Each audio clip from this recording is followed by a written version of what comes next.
really can't. The way you started, everything was going your way. You know, you sit there as a fan, you see the momentum shift. What was it like going through that on the field? It wasn't fun. I mean, sports are all about highs and lows. I mean, that's really, when you boil it down to it, that's what it's about. It's about people come to the game, people play the game to experience those highs and lows.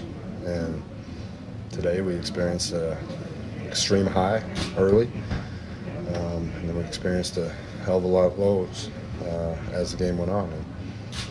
And, I mean, it sucked. It's not fun. I mean, but that's what happened, and you wish it didn't happen like that, but that's what happened, and so now you have to live with that, and that's what happens when you get into this game, when you get into sports, is you live for the highs and you hope to avoid the lows, but you have to understand that in order to strive for those highs, that you're going to potentially face the consequence of the lows that come with it. And shit, that's where we are. We're experiencing that low, and it sucks. What sense did you have about the fake punt and how that was going to change things? I mean, it's our job to go out there after that and get a stop. And as the leader of the defense, I take it on myself to provide a spark for our defense and to get a stop, and I didn't do that. And so I put that 100% on me. And at any point, not just after the fake punt, at any point. And so as a defense, we have to go out there and we have to make a stop. Somebody's got to make a play.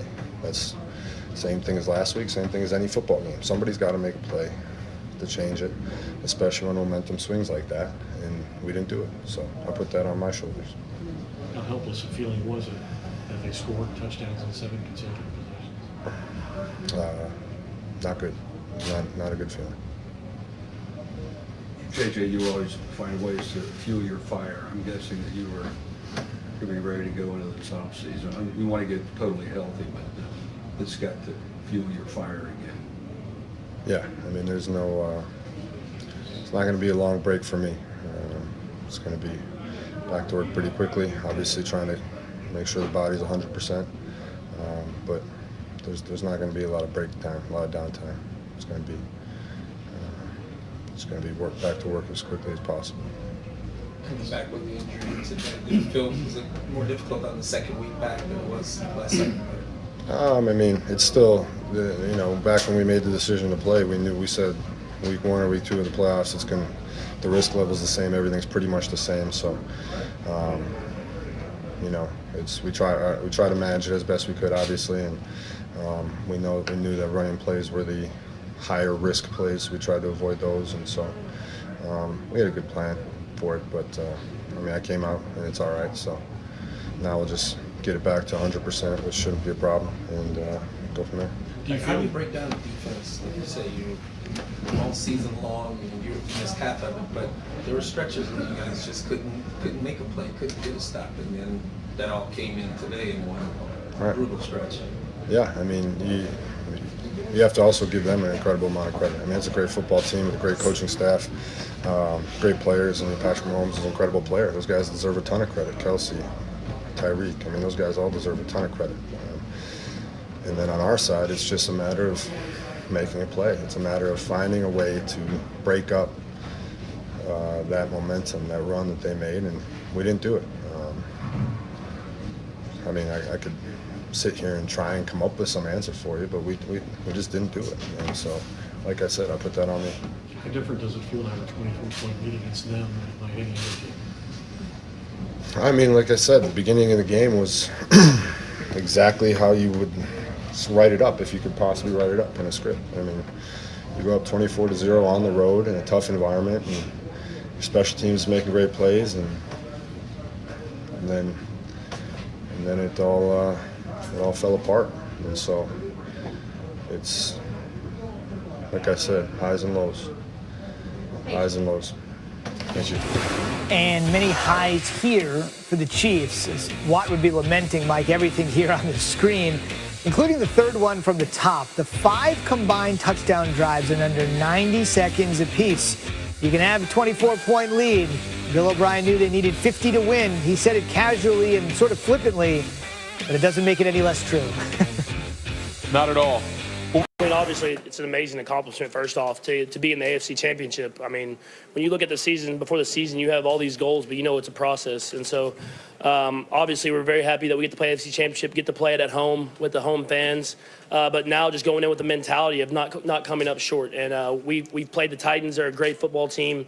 And we know it's going to be a great challenge, so we're excited to get in there and prepare ourselves in order to go out and play our best football. What was had a chance to actually, put you in a start into it, but knowing how the dominoes fell to where you all got a first round bye, and now home field advantage at the playoffs with the Titans knocking off the Ravens, how much pressure do you believe could be on this team to actually get over the hump to get to Miami? Yeah, I don't think it was any other scenario. I mean, being in the AFC Championship game, we're going to put the pressure on ourselves to find a way to win it. I mean, when you fall that close, that short last year, the next step is to get to the Super Bowl. And so we understood that going into this season, but we know it's a long season. We know it's a process. We know that day by day we have to get better. And I think that's what this team is great at is just getting better every single day and then going out and fighting to the end every single opportunity we get. What was the sideline?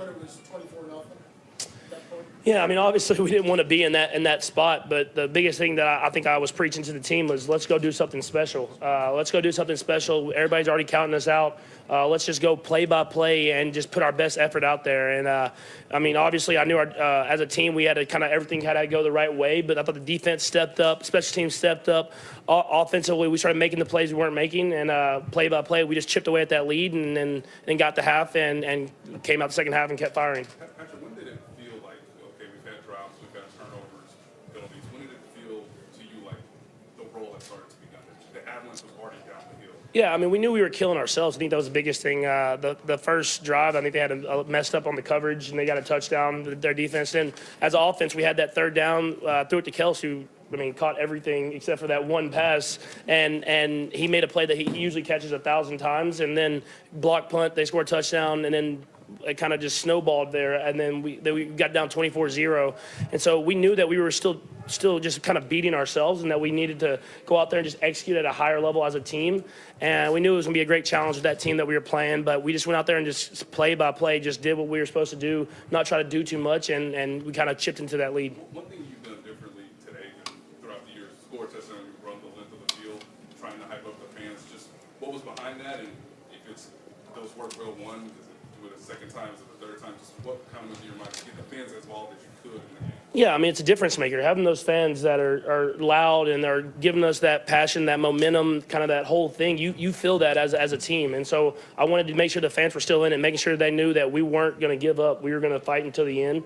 And they did a great job of staying with us and fighting with us until we could find a way to get a win. The punt return, or the punt that they faked that Sorensen got, I mean, what kind of a momentum play was that for you guys? Did that really feel like kind of a turning point? Yeah, for sure. I mean, obviously we had scored the touchdown, and then we got the stop, and they went for the fake, and Sorensen made a heck of a play, making a one-on-one tackle right there and getting them short, and then we scored pretty quickly. I think it was 2 plays after that, and so to kind of chip into that lead and make it kind of a 2-possession game at that point, we knew that we kind of were in range, and then as the momentum kept going, we just kept going and scoring 1 play at a time. Patrick, what's it like to be in the middle of that, and at what point did it flip from, we're chipping away to, wow, this is a really fun time?